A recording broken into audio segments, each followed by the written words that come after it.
Coucou tout le monde, j'espère que vous allez bien. Aujourd'hui, on se retrouve dans une toute nouvelle émission. Tout comme le titre indique, c'est être prof et freelance. Donc, thème parfait dans notre école, étant donné qu'on est une école d'art. Donc, si ici, il y a des gens qui ne font pas partie de l'école, on est Econ. C'est une école d'art appliqué qui se trouve à Fribourg, en Suisse. Et aujourd'hui, on est en présence de Nicolas Bunchou, qui est professeur du coup dans l'école. Donc, je te laisse te présenter.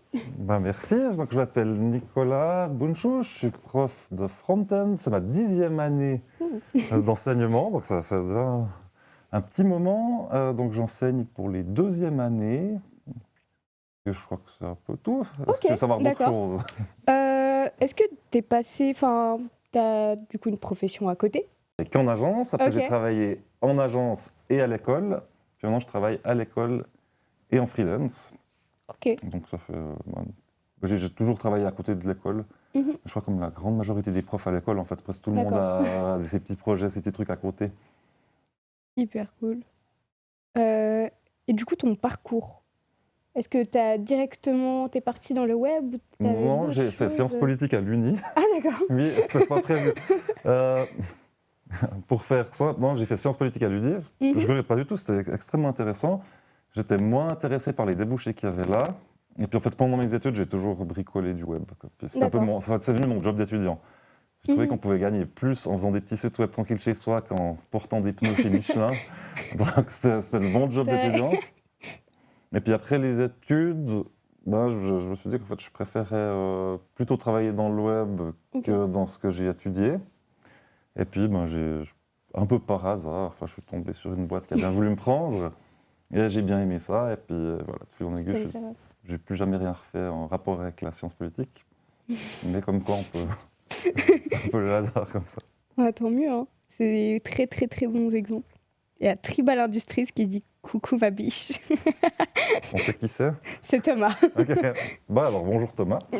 Bonjour Thomas.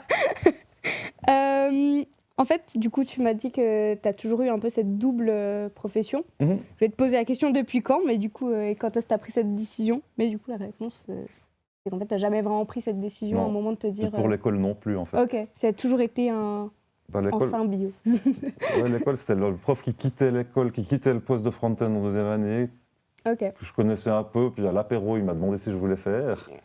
Et puis j'ai dit non, je ne crois Hasard pas que fait je veux bien faire les ça. choses. Puis j'étais avec mon patron de l'époque, qui m'a dit mais fais, c'est une super opportunité, moi je peux baisser ton ton si tu veux, il n'y a pas de problème, mais fais, Oh, ça, c'est une wow. super expérience. Puis après, j'ai réfléchi, puis je me suis dit, en effet, ça peut être hyper bien. Oui, Donc j'ai fait, mais en fait, c'était pas du tout un truc, je cherchais pas du tout à être prof. d'accord. Donc, Et, comme quoi, des fois, le hasard, c'est cool. et ça t'a plu directement Ça m'a ou... directement plu, puis j'ai toujours un méga plaisir à le faire. Ok, Donc je regrette surtout pas. Après, je pense que c'est difficile de savoir avant si on aime, en fait, quand on n'a jamais c'est ça. fait. C'est hyper chaud. Donc je pense qu'il faut se lancer un peu, puis après voir si on a du plaisir à le faire ou pas. Puis moi, j'ai eu beaucoup de plaisir, ouais. C'est l'essentiel au final. Oui. Je vais te poser des questions-réponses un peu random comme ça, Allons-y. qui peuvent, je sais pas, avoir un certain rapport peut-être avec pas ton métier ou bien juste le pourquoi tu veux faire ça. Déjà, est-ce que tu as des passions, des hobbies, quelque chose? Donc plein. C'est plein. Je vais pas dans l'ordre, mais j'aime bien le hockey sur glace. Ok. Je joue du hockey sur glace mal. On m'a dit qu'on allait en parler ce soir. Ok. Je Alors, vais pas dire qui. ok, alors je sais pas qui a dit ça, mais bref, j'aime bien le hockey. Je fais de la musique aussi. Ok, Donc je fais de la guitare, enfin, électrique dans un petit groupe. trop cool. Aussi mal, mais aussi avec du plaisir. Puis sinon, qu'est-ce que j'aime bien? J'aime beaucoup voir des films quand même, j'aime bien lire, j'aime bien cuisiner, j'aime bien plonger. C'est génial. Donc voilà, quoi, Il plein y a de- de tout. Et tu trouves un certain rapport avec ton job ou pas du tout? Dans la concentration, la manière de procéder ou pas? Bon, il y a un truc quand même qui ressort, ça dépend pourquoi. Par exemple, moi, quand je cuisine, en fait, j'ai tendance à faire un peu comme du code. Ok. J'aime bien, des fois, les gens se moquent chez moi parce que j'étiquette tout bien, puis je fais des petits tableaux Excel de ce qu'il faut faire avec tant de grammes. Ah, tellement cool. Parce que j'aime bien un peu. Je crois pas que je suis ordonné de base, mais en fait, en faisant du code, on apprend finalement à organiser tout. Et puis on commence à trouver hyper beau quand c'est bien organisé. On se dit, mais qu'est-ce que c'est bien organisé ce C'est code? vrai. Donc peut-être que ça déteint un peu sur certains trucs. Peut-être le perfectionnisme, c'est ça? Je sais pas si c'est perfect. En tout cas, c'est sais pas si je suis perfectionniste, mais c'est l'envie d'avoir un truc bien organisé. D'accord. Et puis après, on se dit, oh, mais qu'est-ce que c'est bien organisé cette recette, puis on était content. Donc je pense qu'il y a un petit peu ça qui déteint. Après, je sais pas si c'est. Bah, je pense dans tous les cas, c'est bénéfique, donc c'est cool. Tant que tu aimes, en fait. Après, je pense pour les passions, ce qui fait aussi, par exemple pour le cinéma, comme ça, c'est qu'en fait, on est quand même dans un milieu où tout le monde s'intéresse à la culture. Donc on a toujours, avec les collègues, avec les airs, on peut toujours avoir des discussions sur les films, sur des choses. Enfin, Ouais, ok. donc en fait, on baigne quand même, ça c'est un truc cool, c'est qu'on baigne, même si je fais un truc un peu technique à l'école, on baigne dans un milieu un peu culturel où tout le monde s'intéresse à un peu tout. Donc on apprend plein de choses des gens, on découvre plein de choses par l'intermédiaire d'autres personnes. Donc ça, je trouve... Ouais, ça, je pense, ça influence pas mal mes hobbies aussi. Ok, trop bien, merci beaucoup. On a quelques commentaires. D'abord, toujours Thomas qui dit bonjour. Bonjour. Encore une fois. Un nouveau follower aussi, Magway2Go. Ok, bah bonjour, bienvenue. Bac à sable 20, waouh, super live. Merci beaucoup. Et Magway2Go, vous aimez bien plonger? Oui, mais plongée sous-marine. Hein. Oui. Non, le plongeon, je serais bien incapable. Ok, moi je pensais aussi ça. Non, alors ça, la plongée sous-marine, Ok, oui, j'aime bien. Trop bien. Et bac à sable 20, toujours une dinguerie, c'est live. Icon Lab, vous mettez la barre trop haut. Des vibes de fou, une qualité de malade. Icon Lab, vous gérez de A à Z. Merci beaucoup. J'ai encore une question pour toi dans les questions-réponses un peu hors sujet, on va dire. Si maintenant tu sortais du CO, C'est vieux. Est-ce que tu aurais fait la même chose? Tu aurais fait le même parcours que tu as eu du coup? Ou je sais pas, tu aurais fait totalement autre chose? C'est méga dur. Ou bien juste, qu'est-ce que tu aurais comme conseil? Alors, bon, comme conseil, bon, moi j'avais fait le collège, je ne savais pas quoi faire. Ok, Plutôt ouais, le collège. le classique. Bon, c'est pas un si mauvais conseil que ça, si on ne sait pas trop ce qu'on veut faire, en fait, finalement. Peut-être le conseil dans le choix de la formation, c'est peut-être quand même trouver un truc où on a un petit peu de facilité. Ok. Parce que j'ai l'impression qu'on a quand même, dans la vie, plus de plaisir quand on a un petit peu de facilité dans quelque chose. Ouais. Il ne faut pas que tout soit simple ou trop simple, mais c'est essayer d'identifier un peu pourquoi on a un peu de facilité, et puis après, essayer de trouver quelque chose où on peut utiliser ça. Ok. Parce que c'est dur de faire des études, on doit toujours lutter, puis on a du plaisir dans un métier aussi où certaines choses paraissent un peu faciles. C'est clair que ramer pendant 4 ans, au final, est-ce que ça vaut la peine? Voilà. Alors, si on doit ramer sur des gros bouts, c'est pas grave, mais au moins avoir 2-3 trucs où voilà, on se sent bien. Et puis, donc... Non, ramer sur la totalité, c'est vrai que c'est épuisant en fait. Donc vraiment, j'essaie de choisir quelque chose où on trouve un petit truc où on arrive bien et puis essayer de choisir en fonction. Du coup, tu aurais refait le collège? Probablement. Je sais pas. Ok. C'est difficile de se remettre dans la peau de notre nous à 15 ans. Ouais, c'est clair. Moi, je sais, même à 4 ans après, je sais pas, franchement. Ouais, justement. J'aurais pas envie de faire des études, je pense. Mais je sais pas. Mais ça te va, là, à l'école? Ah ouais, non, mais quand je dis études, c'est genre collège, CG, tout ça. Soupir. Hein. Là, je vais plus te poser des questions par rapport à la différence, en fait, et les défis que tu as entre tes deux métiers. Je vais commencer un peu par les questions par rapport à la discipline, branche, etc. Pourquoi est-ce que tu as choisi le front-end développement plutôt qu'un autre domaine dans le web? Bon, je fais aussi du back-end quand je travaille à côté. Bon, le front-end, c'est le seul qu'on enseigne à Icon. Donc moi, je fais un peu les deux à côté. Puis Mais après, moi, ce que j'aime bien dans le web en général et dans le front-end en particulier, c'est qu'on a du résultat assez rapide. On fait un truc, on voit ce qu'on a fait. Dans des trucs logiciels ou comme ça, des fois, c'est des mois de travail pour rien voir. Ouais. Enfin, on travaille et puis on voit un petit truc sur un terminal que personne comprend et tout. On a ce truc dans le web, c'est qu'on a une petite idée pour animer un truc, hop, on fait, puis quelques heures après, on a un super truc, ou moins super, mais au moins on voit ce qu'on fait, on a du résultat assez direct. Après, il y a aussi un truc assez cool dans le web, bon, je pense que c'est un peu dans d'autres choses informatiques, mais c'est qu'on doit bien comprendre on doit bien comprendre les gens, en fait. C'est que si on fait un projet, j'avais fait par exemple un projet mais c'était dans mon ancienne entreprise, par exemple pour les chiens d'aveugles. On avait fait tout un logiciel pour gérer les chiens d'aveugles, mais en web. Là, c'est super, parce qu'en fait, on doit comprendre comment ça marche un chien aveugle. Et c'est assez compliqué, en fait. Il y a tout un processus de sélection, de dressage, de tests médicaux, etc. Puis en fait, pour faire ça, pour que ça soit compréhensible et tout, on doit aller voir les gens qui font ça, on doit comprendre comment ça marche.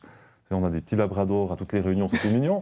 C'est trop bien. Mais donc c'est ce truc aussi cool du web, c'est qu'en fait, on est directement lié aux gens. Enfin, on sert directement aux gens, donc on doit bien comprendre ce qu'ils veulent. Et puis ça, ce côté un peu sociable, je sais pas comment on peut dire, un peu empathique qu'il faut avoir, je trouve que c'est un truc qui est vraiment intéressant plutôt que de faire juste un gros réseau à quelque part, quoi. Bah ça, en vrai, j'apprends un truc parce que je pensais vraiment le web n'était vraiment pas un métier social. C'est je suis dans ma chambre, je bois des Red Bull et je code. Oui, bah, j'ai l'impression que c'est la meilleure façon de faire un mauvais site. Ouais. Super, merci. Écoutez bien. Passer à une autre question.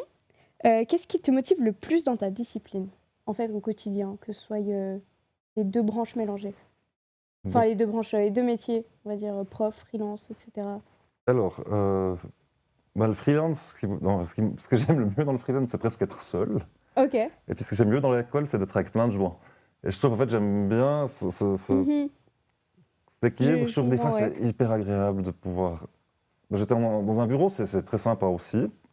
Mais des fois, ça fait vraiment du bien de ne pas avoir plein de téléphones, de ne pas avoir des collègues qui ont tout le temps, même s'ils sont adorables.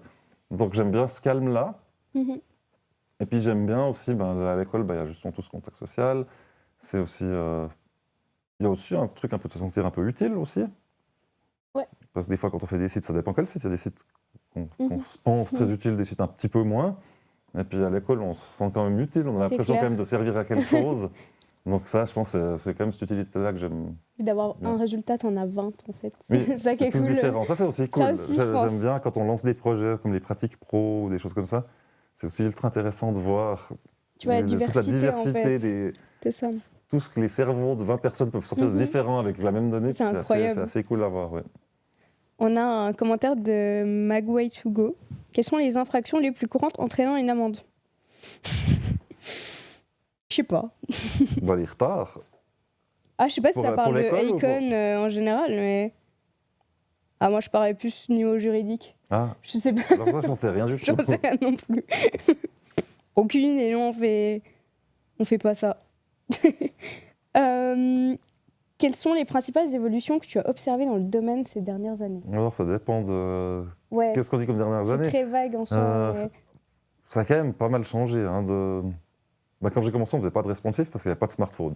Ok, alors ça c'était la première grosse évolution, c'est qu'on avait que des sites qui faisaient la même taille, puis tout le monde avait plus ou moins le même écran un peu nul. Et puis là, c'était la première grosse évolution, c'est qu'on est passé des écrans fixes pour tout le monde à tout petit à énorme. C'est dingue. Donc ça a été un gros truc.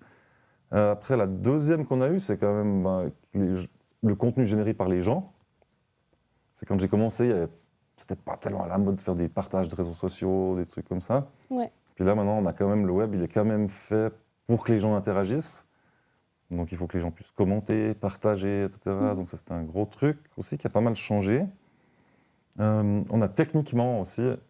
C'est marrant, on a une claque énorme. Alors, techniquement, il y a toujours des trucs qui font que ce qu'on faisait avant est plus simple à faire qu'avant, mais l'attente est toujours plus grande. Donc en fait, les sites que je faisais il y a 15 ans, maintenant, des trucs qui me prenaient une semaine, maintenant je les ferai en 3 heures avec ce qu'on a. Sauf que plus personne veut un site comme il y a 15 ans.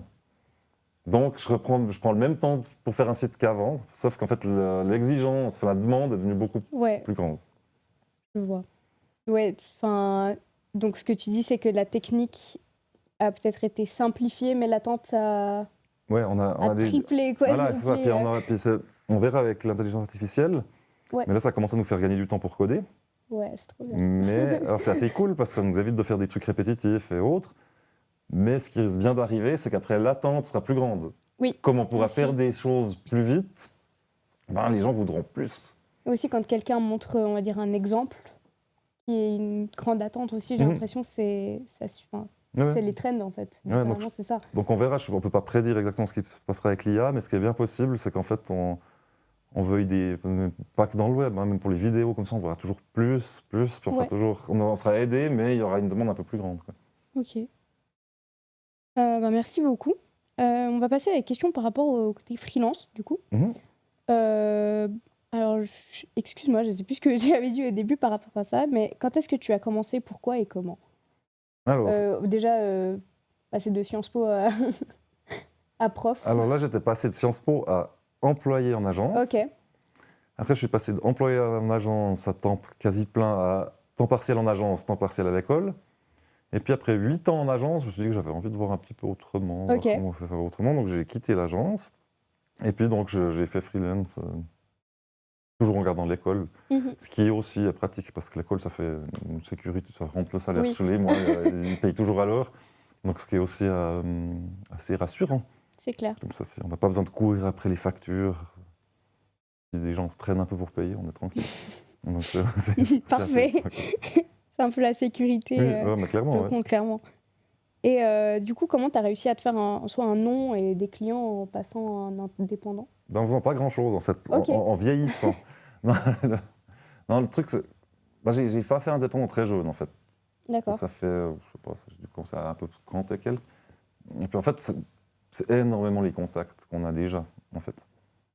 Et puis, D'accord. par exemple, l'école est un super truc de contact parce que tout le monde fait ses petits projets. C'est clair. Et même, j'ai déjà fait des projets avec des anciens élèves, par exemple, Ah, incroyable. qui, Ok. qui ont un mandat pour quelqu'un, pour faire des maquettes, puis qui ont besoin de quelqu'un pour le front-end, puis ils appellent. Ok. Donc en fait, j'ai pas tellement bossé cool. pour faire un réseau.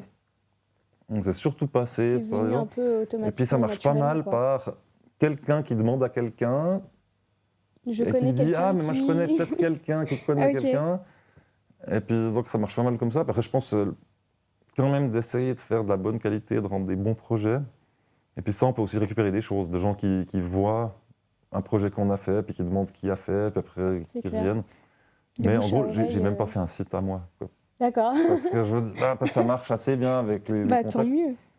C'est hyper cool. Donc ça, c'est, je pense, pour les élèves qui veulent faire freelance, je pense qu'un des bons conseils, c'est de garder bien contact avec leurs anciens camarades.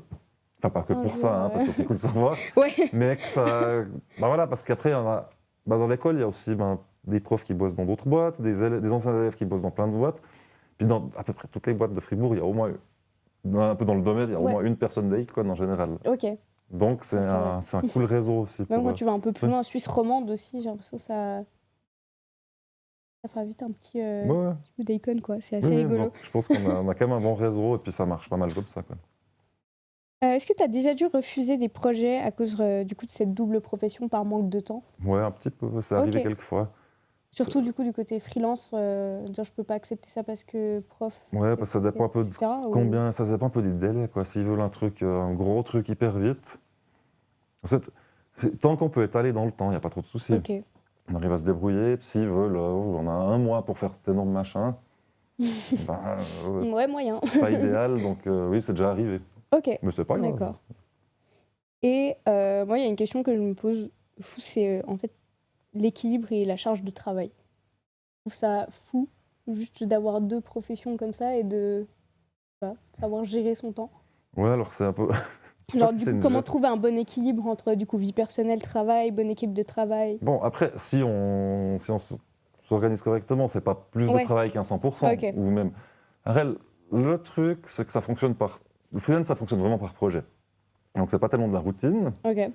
Et puis, quand tu as un projet... Moi, j'aime assez ça. Il y a peut-être des gens qui aiment moins, mais j'aime assez bien quand il y a un projet qu'il faut finir, on va à fond. Puis des fois, je travaille un peu le soir et tout. Mais après, tu as coup pendant 2 semaines, je me dis, je n'ai pas de nouveau projet. Puis en 2 semaines, j'ai juste l'école. Puis là, je viens 3 jours par semaine. Je dois quand même préparer les cours et tout ça, mais ça fait des matins où je peux dormir, des trucs comme ça. Donc, en fait, c'est cool. Je pense que le truc qu'il faut faire gaffe, c'est pas avoir un truc intense et puis réenchaîner direct avec un truc intense, puis réenchaîner avec un truc intense, parce que là, on s'épuise. Si on a de temps en temps un truc intense, puis qu'après, on peut avoir justement des moments où on travaille moins, ben ça va bien. Après, il y a quelques moments à l'école où c'est pas bien d'avoir des trucs intenses en même temps. Je pense. Genre, par exemple, quand on a la rentrée, puis qu'on a tout préparé, puis qu'on connaît pas encore les élèves, qu'on a tout voir, machin. Là, il y a beaucoup de boulot, puis c'est un peu pénible. On a aussi toutes les séances de rentrée, des trucs. Donc, c'est un peu des semaines où on a déjà tous les soirs un truc pour l'école, pas mal de préparation et tout. Donc, si en plus on a un gros projet, là, c'est pas idéal. Donc, c'est juste bien savoir gérer son planning. Et aussi, je pense que, à force, tu commences aussi à te connaître et ta méthodologie de travail, du coup, je pense que ça a directement aussi un impact. Moi, je pense que... Ok. Et puis après, pas prendre trop, quoi, en fait, simplement. Pas trop enchaîner les trucs. Et puis après, savoir aussi dire... Souvent, les gens, ils veulent des délais assez courts. Ils demandent. Et puis la grande majorité du temps, on arrive à leur dire, franchement, là, pour fin février, c'est un peu serré. Est-ce que si on fait pour début mars, c'est OK, fin mars, c'est OK pour vous? Alors des fois ça va vraiment pas parce qu'ils ont quand on fait par exemple pour un festival, on peut pas rendre le site après le festival. Non, c'est clair. Ça passe Ce moyen. serait ballot. Mais dans plein de cas, en fait, si on voit qu'on est un peu serré, on peut demander et puis la plupart du temps c'est OK. Ok. Donc on arrive aussi avec les clients. Faut trouver un bon Et équilibre et souvent un c'est aussi bon le client rapport. après qui est un peu en retard. Et puis ça Ouais. pousse aussi, puis il doit aussi fournir des contenus, etc. Donc ouais, donc ça se passe pas si mal que ça. Donc pour toi, c'est easy de jongler un peu entre les deux métiers, ça y a pas de problème. Bon, je trouve que ça va. Ok. Ouais. Et du coup, est-ce que tu as des conseils pour une bonne organisation? Des conseils pour une bonne Je organisation. pense qu'on a beaucoup à en avoir besoin. Je dirais le meilleur conseil, c'est de faire simple. J'ai essayé 15 000 trucs de gestion de tâches et tout. Puis c'est bien, en fait. Il y a un moment, il faut quand même. On a un projet à faire, on ne peut pas faire tout de tête. Et puis, j'ai souvent essayé au début de me dire, ah voilà, j'ai un super logiciel, et puis ça me fait un template de projet où je peux mettre tous mes assets dedans, et puis ça va me faire un planning en Gantt, machin, tout ça. Puis en fait, c'est super, on fait une fois, et puis après, ça nous embête tellement chaque fois de remplir ces machins et tout qu'on ne fait plus. Ok. Donc en fait, je trouve une bonne gestion de projet pour moi, c'est de faire le truc le plus bête du monde. Il faut juste une liste, on peut même faire avec un Google Drive ou n'importe où, juste un truc de gestion extrêmement simple. J'ai besoin de très lourd, ça peut faire le job, puis vraiment rester méga simple, mais le faire. Ok. Et puis plus on complique, j'ai jamais vu Plus c'est vraiment des gens compliqué. tenir des trucs méga complexes d'organisation Ouais, à long terme. je suis d'accord. Et puis souvent en fait dans ces machins complexes, dans les grosses boîtes, ils ont des gens qui sont payés pour faire pratiquement que ça. Pour faire de la gestion de projet, Mhm. puis qu'eux, ils passent leur temps à cleaner ces outils et tout ça. Si on est seul, en fait, on n'a pas Beaucoup envie de plus passer 20% de notre temps à faire ça. Non, Donc, clairement, flemme. donc mon conseil, c'est le plus simple possible et s'y tenir, mais vraiment simple. Ok. Tout ce qui est un peu pas absolument utile, on ne fait pas. Bah, moi, par exemple, c'est le bout de papier et tracé, quoi. Ouais, mais il va, le bout Je de peux le papier. voir Ouais, devant faut juste moi. pas le perdre. Mais le bout de papier, moi, je trouve que ça marche assez bien. Ouais. Oui, c'est vrai. Après, il y a aussi le truc, le fait de travailler seul, ben, on a moins besoin d'avoir un... Quand on travaille en équipe, c'est important que tout le monde puisse voir où on en est, ou si quelqu'un est à coup malade ou pas là, qu'on puisse récupérer ces Totalement. choses. Si on est seul, on a moins besoin d'aller à fond dans ces gestions de projets compliqués. Donc on peut se permettre de faire simple. C'est la meilleure réponse. Bon, merci. Comment est-ce que tu restes à jour sur les nouvelles technologies? En gros, pour que soit les intégrer soit dans tes cours ou bien dans tes projets. Alors, il y a, Tu as des conseils, des petits tips? bon, il y a ça, aller lire un peu, Ouais. un peu voir ce qu'il y a sur Internet, parler avec les collègues, pas mal. On se trouve des trucs, on s'est fait un petit groupe Teams, quand on trouve un nouveau truc, on s'envoie, etc. Après, moi, le truc, c'est que sur les technologies, je fais quand même gaffe à pas vouloir apprendre tout de suite. Parce que chaque 3 semaines, il y a des gens qui sortent, voilà, c'est le nouveau truc que tout le monde va utiliser, c'est la nouvelle révolution. Le truc qu'on utilise jusqu'à maintenant, ça va être ringard dans 6 mois. Et puis, c'est pas toujours le cas. Et puis, en fait, c'est aussi une monstre énergie si on veut chaque fois apprendre des nouveaux trucs et tout. Donc, moi, j'ai plutôt tendance à dire, bon, ça a l'air super, attendons quelques mois pour voir Comment ça si se ça passe, prend vraiment, etc. si vraiment ça devient très utilisé ou pas. Puis après, on s'y met. Et puis je pense que c'est aussi bien, enfin, mon avis, je préfère maîtriser bien quelques technologies, mais vraiment bien les maîtriser, plutôt que d'essayer absolument tout et puis de savoir faire 20 trucs, mais un peu à moitié. Ok. Aussi pour trouver des mandats, les gens préfèrent quelqu'un ils ont Qui besoin de connaît ça quelqu'un à qui fond. maîtrise un truc C'est très clair. bien. On nous mandate pour ce truc-là, on mandate rarement des gens parce qu'ils savent faire 30 trucs, mais un tout petit peu. Ok. Pas le même truc. Donc je fais un peu gaffe à ça, à pas passer trop de temps non plus à apprendre toutes les nouvelles choses, mais à pouvoir Ouais, être le calme. je trouve que c'est une assez bonne méthodologie. C'est vrai que souvent, j'ai pas mal entendu des gens qui faisaient. Je sais plus où j'avais entendu. J'avais vu dans une vidéo un mec qui expliquait que justement, lui, il savait faire plein de petits trucs, mais justement, il allait beaucoup demander un peu à gauche, à droite. Et c'était un peu un freelance, mais qui demandait. Ouais, ce qui peut aussi être Ça, c'est aussi ça une peut aussi être une solution, façon de faire à justement. fond. Ouais. C'est quoi que tu préfères, en fait, dans tes jobs? Hmm. C'est de la diversité, c'est le fait que t'aies pas de routine, je sais pas. Ouais, alors bon, j'aime bien le truc Alors bon, c'est deux trucs assez différents. Dans le freelance, j'aime bien le truc que ça fonctionne par projet. Ouais, En fait, je ok. trouve cool on fait un projet, c'est fini, on passe à un autre. Et puis pas une sorte de truc qui dure tout le temps, on a l'impression que toujours un peu la même chose. Donc ça, je trouve super, c'est que C'est top, ouais. puis on travaille toujours un peu avec d'autres gens sur d'autres types de projets. Ça peut être assez varié, ça peut être des trucs culturels, des trucs beaucoup plus informatifs, etc., informationnels. Donc ça, Moi, je pense que c'est ce que j'aime vraiment bien dans le freelance. C'est que Ok. Et dans un monde parfait, tu changerais quoi à ta ou tes professions? Hmm, Ou bien peut-être rien, si tout est parfait. non, dans un monde parfait, c'est surtout sur le web que je changerais pas mal de choses. Ok. Parce que ça commence à devenir sacrément pollué. Oui. Enfin, dans le sens qu'il y avait un peu une. Au début, on s'est dit le web, ça va être le truc qui va permettre à tout le monde Ça d'avoir va de être la bonne. génial. Ouais, et puis tout le monde aura accès à toute l'information, donc les gens vont venir cultiver et prendre des bonnes décisions. Puis en fait, on n'a pas pensé qu'il y a énormément de contenu généré sur le web en permanence, Mhm. assez inutile ou qui désinforme, etc. Puis on a un peu ce regret là du web qui part un peu en cacahuète. Ok. Et après voilà, dans les sites qu'on fait, c'est aussi. Bon, j'ai l'impression que la plupart des sites que je fais sont relativement utiles, mais je pense on bouffe quand même pas mal d'énergie pour des trucs des fois qui sont pas très utiles. Donc si je vais changer quelque chose, j'aimerais bien un web un peu plus sobre, avec un peu moins de robots, un peu moins de contenu qui sert à Ok. rien, et puis qu'on se concentre vraiment sur faire des trucs de qualité qui soient vraiment utiles, quoi. D'accord. Et est-ce que le fait d'être freelance, ça influence en fait ta manière d'enseigner? Dans une certaine méthodologie, apprendre ou même, Alors, je sais pas. je sais pas si je pense que le fait d'être freelance, parce que finalement, après le fait de bosser à côté, Ouais, c'était plus la question est comme ça. alors le fait de bosser à côté, clairement, parce que Ok. ben, le but, c'est on essaie quand même de montrer aux élèves un truc le plus proche possible de ce que nous Mhm. on voit. Et puis ça, je pense que ça change pas mal. Après, en fait, ça change aussi bien dans l'autre sens. Ok. C'est que l'enseignement aide beaucoup à travailler à côté. Ouais, je pense, je me réfléchissais à la question en la disant peut-être Parce que qu'il le y, contraire a- il y a était aussi vraiment un très truc, c'est intéressant. qu'il y a plein de choses. Avant que j'enseigne, il y a plein de choses que je faisais parce que ça marchait, mais je ne savais pas vraiment pourquoi Ok. je le faisais. Et puis en fait, à l'école, on ne veut pas trop se permettre de faire ça. On ne veut pas tellement dire aux élèves, ouais, ça marche, mais c'est bon. On doit savoir pourquoi ça marche. Ok. Et donc, en fait, ça demande vraiment tout ce qu'on fait, on doit bien comprendre pourquoi on le fait. Et tout doit être réfléchi à l'avance parce Voilà. que les Et questions sont inattendues. oui, alors bon, ça, c'est pas grave, on peut toujours googler s'il faut, Ok.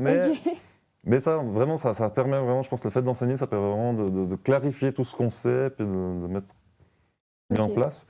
Et puis après aussi, le truc, c'est quand on enseigne, on doit débugger des problèmes d'élèves, et Mhm. puis on voit tous les bugs possibles et imaginables. Ah, je pense que Donc, ça doit être fou en matière d'expérience même de il y juste en a, voir. il y a 1000 bugs différents, puis chaque année, il y en a des nouveaux. Donc ça aide aussi, c'est qu'on voit plein de situations différentes et de problèmes qui après sont ultra pratiques quand on retombe sur les mêmes pour le travail. Je me souviens, j'ai débugué ça il y a 3 semaines chez tel élève. Donc ouais, les deux se complètent bien en fait. Ok. Et est-ce que du coup, tu as des anecdotes où tes expériences en freelance ont directement bénéficié à tes étudiants ou le contraire, ou une expérience d'étudiant, comme tu as dit avant, un bug, genre que tu avais eu Alors, avec un étudiant qui est arrivé après je chez sais pas toi? si j'ai une anecdote hyper précise. Ouais, en général, égal, hein. Après, moi où ça m'est très utile, c'est que quand on fait des projets, on essaie quand même. Bon, déjà, on essaie de montrer ce qu'on fait. Mhm. Enfin, j'essaie de montrer un peu ce que je fais en dehors. Ok. Donc, ce qui me fait toujours des bons exemples, déjà, pour Mhm. montrer aux élèves, j'ai pas besoin de chercher trop loin, parce que j'ai des exemples. Et puis, ouais, je pense que c'est surtout ça. Après, je m'inspire quand même pas mal quand on fait des pratiques pro comme ça, on essaie toujours de s'inspirer un peu de projets qu'on a en vrai. Même quand on a fait des exercices, même si c'est pas la même chose, on essaie toujours de penser à des situations réelles pour faire qu'on donne un exercice ou un projet qui fait du sens et puis qui soit pas un truc totalement fictif qui arriverait jamais dans la vraie vie. Ok. Donc il y a quand même ce truc-là, on essaie toujours un peu de se baser Aussi, même sur sur ce les qu'on fait. expériences passées, je pense, par exemple en agence, ça peut aussi servir. Pas forcément que freelance, quoi. Ouais, oui, clairement. Ouais. Puis je pense que non, c'est vraiment des choses qui sont. Je pense que c'est assez indispensable d'avoir eu cette expérience quand même d'agence Mhm. et tout pour enseigner. Et du coup, c'est quoi la plus grande différence pour toi entre enseigner et pratiquer après sur les projets? Alors, il y a quand même une différence de rythme. Mhm. C'est Ok. que à l'école, ça va. Parce que j'aime bien, mais c'est C'est ça. c'est beaucoup plus lent aussi. Ce qui est normal parce Oui, qu'on est en train clairement. d'apprendre. Donc en fait, tout va plus. Alors, c'est pas moins de boulot, mais tout va plus lentement. On explique un truc, on l'explique gentiment, après souvent on le réexplique après, on va corriger, on prend le temps. Donc il y a vraiment un truc de temps, en tout cas pour moi, peut-être pour les élèves. En fait, pour les élèves, ça va probablement assez vite, parce Mhm. que pour eux, ou elles ou eux, c'est des trucs tout nouveaux. Donc ça fait beaucoup d'informations nouvelles qui arrivent et tout. Pour moi, c'est un rythme assez lent. Ouais. Des fois, ça Ok. aussi, je pense qu'il faut faire attention, même en tant que prof, à se rendre compte du rythme, en fait. Ouais. Des fois, je sais pas, moi, par exemple, c'était la catastrophe en première année, mais j'étais, ah, mais c'est quoi ce bordel? C'est parce que Ouais. c'est une nouvelle langue, en fait. Ouais, Enfin, exactement. Donc il je faut. comprenais rien. Donc il y a vraiment ce truc où il faut garder un rythme. Il faut essayer vraiment de garder un rythme long et tout. Et puis en freelance, on a plutôt envie d'aller méga vite, comme ça c'est Exactement. fini, pas de faire Je bien, mais d'être vraiment efficace. Voilà. Donc c'est vraiment deux rythmes ultra différents. Et je pense en fait c'est un truc méga agréable. Bah, en fait, si toi-même ça te va et que ça complète un certain truc, Ouais, puis ça c'est peut cool être un d'avoir. bon équilibre aussi. C'est cool d'avoir des jours où tout se fait un peu lentement, puis des jours où tout se fait un peu vite. Ouais. Parce qu'on n'a pas cette espèce Des de jours de rythme repos, plat de toute la semaine. Mais des fois, justement, le fait que ça aille lentement, ça t'énerve pas. Non. T'as envie... Ok, pas envie de prendre l'ordinateur, de le jeter, dire Non, j'ai pourtant, jamais c'est eu de pulsion simple. meurtrière dans cette école, c'est bon. Mais non, parce qu'on sait. Ok, Enfin, puis c'est. Il faut aussi se rappeler soi-même quand on a commencé à apprendre. ok, ouais, ça Et c'est puis, bien. quand je repense, je n'allais pas plus vite que les élèves. Ouais, Donc c'est un truc, au début, de toute façon, il y a. Donc non, c'est c'est pas... parfaitement, ça fait partie du jeu, et puis c'est vraiment pas un problème. D'accord. Mais écoute, c'est parfait. Tu as répondu à toutes mes questions. Déjà, Mais oui, quelle efficacité. tu as split le truc, c'était nickel. Un grand merci pour ta participation. Mais Ça fait extrêmement merci à toi, plaisir. grand plaisir aussi. Et voilà, c'était tout pour nous. J'espère que vous avez passé un super moment et que vous passez une très très bonne soirée. Ah, Nosfera Geek qui dit bonsoir. Bah du coup, moi je te dis au revoir. Bah alors, bye bye, bonne soirée. Bonne soirée. Merci. Pourquoi je l'ai clashé?